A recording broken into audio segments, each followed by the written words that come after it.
तो बेटा इस क्वेश्चन में है which of the following are linear quadratic and cubic polynomials. इसमें 3 तरह की पॉलिनोमियल्स का उन्होंने पूछा हुआ है। एक लीनियर है। लीनियर बेटा वो वाली पॉलिनोमियल होती है जो 1 डिग्री होती है।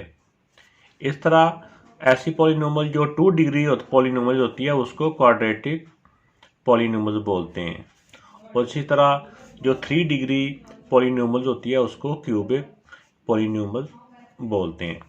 अब देखें यहाँ पे इसकी पहले डिग्री देखते हैं। ये देखें इसका 1 ही है तो ये 1 डिग्री है, इसको कह देंगे लीनियर।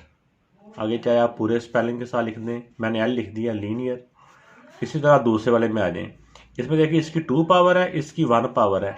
ये जो डिग्री होती है ना, ये एक टर्म की जो होती है ना, जो इसके एक्सपोनेंट्स होते हैं उन वही डिग्री कहलाते हैं। इसमें इस टर्म का जो एक्सपोनेंट है वो 2 है, इसके 1 है, तो इसमें जो हाईएस्ट जो मैक्सिमम होता है वो डिग्री होती है। इसमें 2 है तो ये 2 डिग्री, 2 डिग्री वाले को कहेंगे क्वाड्रेटिक। ये मैंने क्यों लिख दिया। इस वाले में आ जाए तीसरे वाले पार्ट में। इसकी देखिए पावर 3 है, इस वाले पोर्शन की पावर 2 है, तो इस वाली टर्म की पावर सबसे ज़्यादा है, मतलब कि 3 है, तो ये हो जाएगा 3 डिग्री। 3 डिग्री को कहेंगे क्यूबिक पॉलिनोमियल। मैंने सी लिख दिया है। इस वाले पार्ट में आ जाए। इसमें इसकी 1 पावर है और इस वाली टर्म की 2 पावर है, तो इसमें जो मैक्सिमम पावर 2 है एक टर्म की, तो ये 2 पावर वाली होती है क्वाड्रेटिक।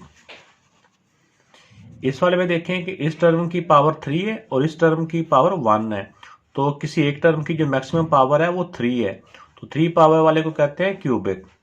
सी लिख दें। आम भी हम क्यूब, जब 3 पावर होती है क्यूब कहते हैं ना, तो इस तरह क्यूब से क्यूबिक बन गया ये। इसकी पावर 1 है तो 1 पावर वाला होता है लीनियर, तो ये लीनियर पॉलिनोमियल है।